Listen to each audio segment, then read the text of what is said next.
Assalamualaikum warahmatullahi wabarakatuh. Hello guys, how's your life today? I hope you're always in a good condition. So here we are from the second group presentation. In this good occasion, we would like to present our material that's about sociological approach, cultural identity theory. And this is the table of contents of our presentation. The first point is definition of the theory. The second one is the founder of the theory. The third, the main assumption or concept of the theory. And the fourth one, that's the important points of the theory. And the last is the application of the theory in literary research.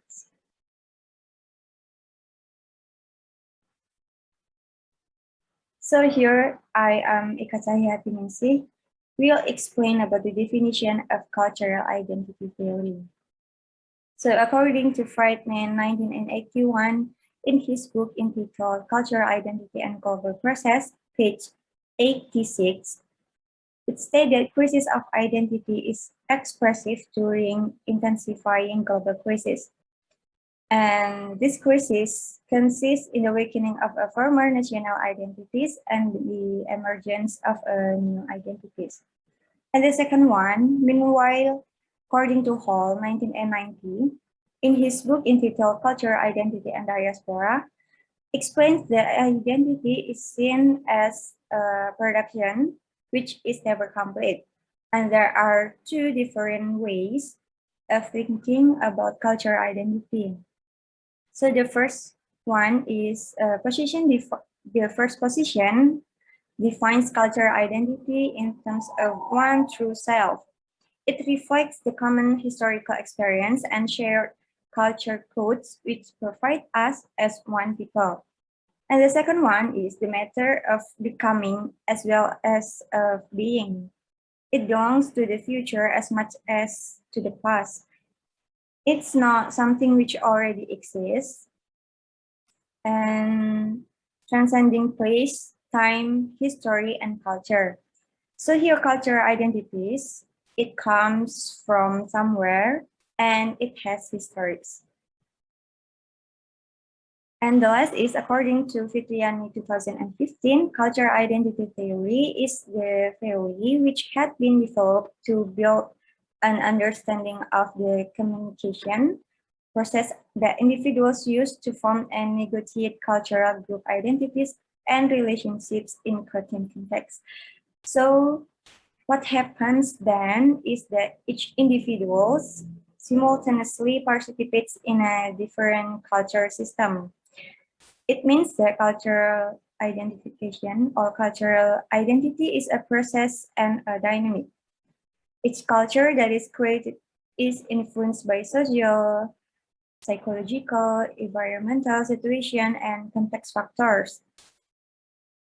Culture is also not only influenced by change in socioeconomic and environmental conditions, but it also by other cultures. So that's all about the definition of cultural identity theory. Next is biography of Stuart Hall. Stuart Henry Macphail Hall, or better known as Stuart Hall, was a Jamaican British academic, writer, and cultural studies pioneer who was born in Kingston, Jamaica in 1932 and then died in London aged 82 in February 2014. He was a Rhodes Scholar at Merton College, Oxford, a director of the Birmingham Centre for the Contemporary Cultural Studies, and a professor of sociology at the Open University. He presented a number of television programs, including the BBC series Redemption Songs and many broadcasts for the Open University. He was the president of the British Sociological Association and a member of the Runnymede Commission on the Future of Multi-Ethnic Britain. He also chaired the arts organizations INIFA and Autograph ABP. He was the first editor of New Left Review, a founding editor of the journal Soundings, and author of many articles and books on politics and culture, including Policing the Crisis and the Great Moving Right Show, in which he famously coined the term Thatcherism. Some of his publications include representation, cultural representations and signifying practices, and Cultural Studies 1983, a theoretical history. Okay, in this section, we will discuss about the main assumption of the culture identity theory. Before discuss further, we can try to see there is a one person wearing a certain regional characteristic. We can understand the person from the appearance sound. Of the characteristic sound, when we judge the person, is use a WAM-SE, okay, WAM-SE or pig's horn that is placed on his nose. We can see there is a pig horn in place on his nose, and also white pattern. You can see there is a white pattern attached to the person body, especially in his face. There is a white pattern in under A. Okay. From that, we know that he is from Papua. That's called culture identity. From each identity, from its unique identity from the picture, we can know that he is from Papua. That's called culture identity. We can get to know a culture with its own unique identity. Okay. Next slide.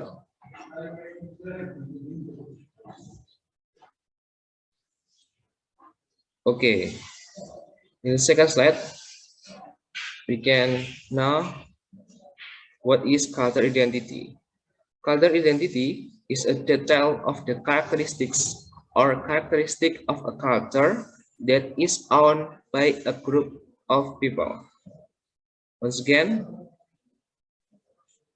culture identity is a detail of the characteristics or characteristic of a culture that is owned by a group of people. That is owned by a group of people, whose limits we know when compared to the characteristics or characteristics of other culture.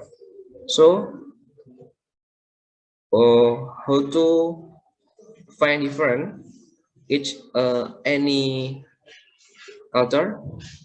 When we try to compare both or more culture, we can find find a unique each culture. That is okay. There are two picture. Use a kimono, and second one is use a udeng in his head. From the picture, we can answer where they are from. Okay, our picture is appearance, so the culture. Okay, the third slide. Okay, in this third slide, it's a way to find or analysis cultural identity. The first manner, the first way to find the cultural identity is through from the physical characteristic. Okay, the first to know cultural identity through physical characteristic from the appearance. I give two example, two picture. There is in the left picture there is a Japanese ethnic who use blankon as a hat and a lurik cloth as their trademark. Okay, and now it's from Japanese ethnic. In the right side, in the right pictures, there is there are two child. There is Eskimo ethnic who wear thick clothes and white skin. Okay, from the picture, we can know they are from the different culture, from the appearance. Okay, another way to find cultural identity, there is a three way. The first is from the thought or way of thinking, orientation of thinking. And the next is sense, is a way of feelings and orientation. The last is behavior, is action motivation or action orientation from each culture. So not only we can now cultural identity from the physical or the appearance, but we can know from the thought, sense, and behavior. Okay. The next, okay, it is the last slide from this discussion in my discussion. Okay, to know and establish cultural identity, we not only someone determines the characteristic or physical characteristic. Okay, the next is, in this case, the combination of two theories between the theory of cultural identity and the sociology of literature produce a theory that analyzes a literary works as an object that is studied using the knife of cultural identity analysis. Okay, if from me, thank you. Okay, Bismillahirrahmanirrahim. Assalamualaikum warahmatullahi ta'ala wabarakatuh. Here my name is Achmad Dzulkifli. In this chance, I would like to explain about some important points from the theory that has been explained by a previous member of this group. So here we can call the points that important from the theory that we explained in this discussion. We can call as properties of cultural identity. So Jan Collier and Mill Thomas combined the ethnography of communication and social construction in order to frame the properties of cultural identity. These properties refer to the manner in which members of a group communicate their identity. Next is about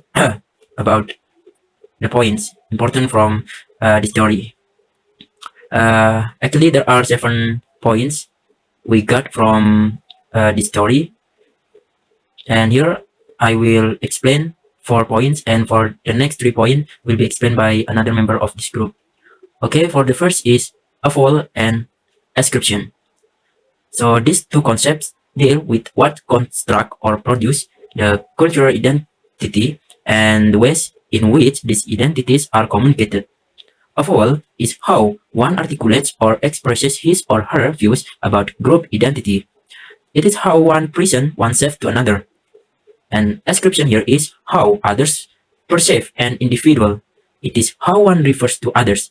This may include stereotypes. For example, is how Asians are viewed by Europeans.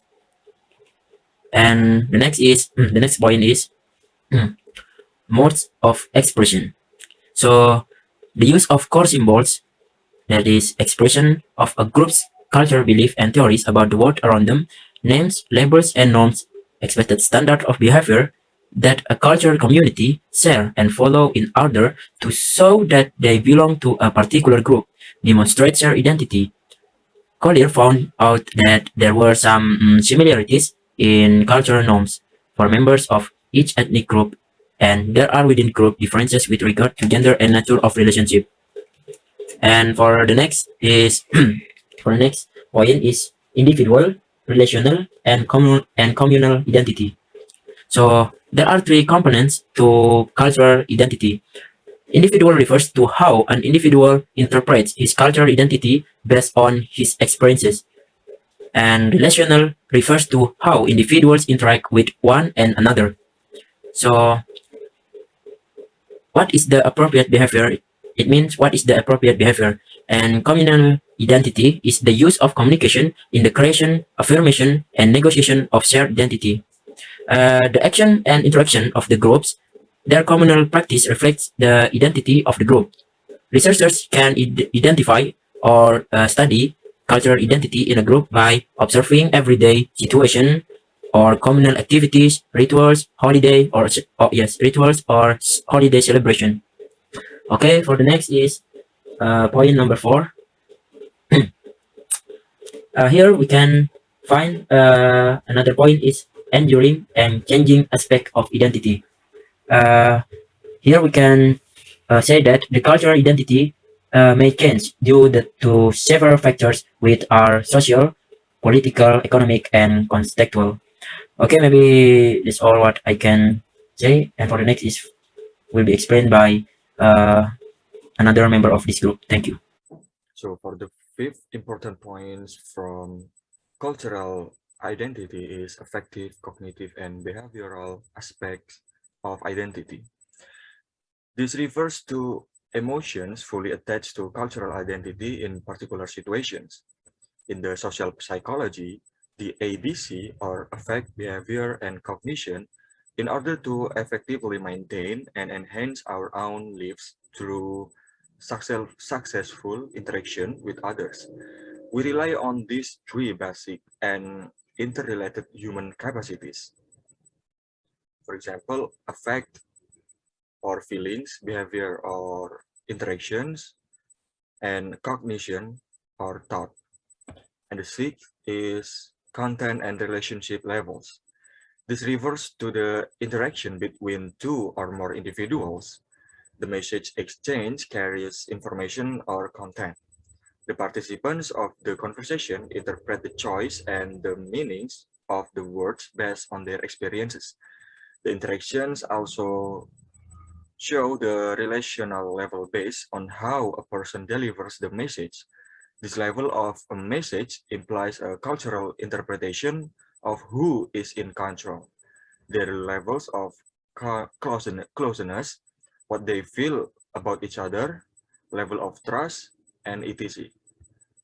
For the seven is salience or prominence. This is the degree to which an identity is demonstrated in a situation and refers to how much a person's cultural identity stands out and attracts attention. This is influenced by the extent of similarity or difference between two individuals. The intensity differs depending on context, situation, topic, and relationship. Prominence shows a strong involvement in an identity. Okay, the third is example of the application in literary research. A.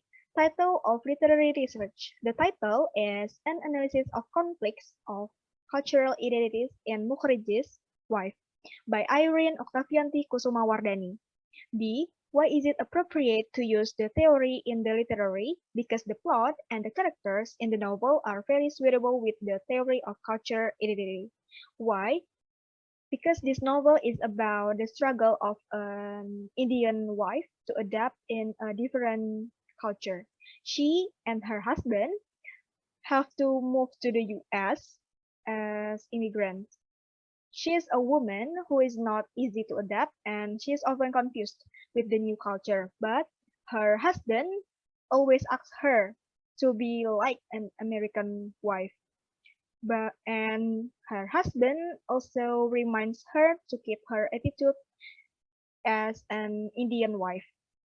So there are the reason why cultural identity theory fits with this research. Okay, next. Now, we're going to the research questions and the discussion. There are at least 3 research questions of an analysis of conflict of cultural identities in Mukherjee's wife. The first is, what are the characters' conflict? The second is, what are the values of Indian marriage as revealed through the conflict faced by the character? And the last is, how does the main character deal with the conflict of cultural identity? The first research question is, what are the character conflicts? So, the researcher has found at least 2 conflicts through the plot. There are internal conflict and external conflict. The internal conflict is the differences between Dimple's desire with reality. So, through the plot, the researchers know that Dimple has an expectation, a desire to have a perfect life, perfect husband, a doctor, and she has freedom. But the reality is not. So that's the first internal conflict. And from the external conflict, they have conflict with her family, her husband's family, who were pressuring her to become a perfect wife. They also changed her name into Nandini. So, with the problems, she aborted her womb, killed her husband, and suicide. Well, the second research question is, what are the values of Indian marriage? Here the researchers have found 2 values. The first is matchmaking and the second is the husband authority over his wife's lives. So, Indian believe that matchmaking has at least several benefits, like maintaining the social system of society and showing the parental control over family members and increasing opportunities to continue ancestral lineage. While the husband authority over his wife's life is another value of Indian marriage. It's shown that if an Indian woman, married woman, does something without telling her husband or without her husband's permission, it will be considered immoral. So the husband has full authority over his wife's life. And the last is, how does the main character deal with the conflicts of cultural identity? Dimple, at first, very surprised on how a woman in America can be so independent. They have their choice and they can do anything they want, even though they are married. And then the second step is she got better when she had an Indian friend in America named Ina. But since she met Ina, her life not really getting better because her husband still pressure her. So she is emotionally unstable because her husband is push her to not being too American but also to be American woman. As a result, with those emotions, she killed her husband for self-deliberation, and she killed herself as a form of loyalty to her husband. That's all the research question and the discussion.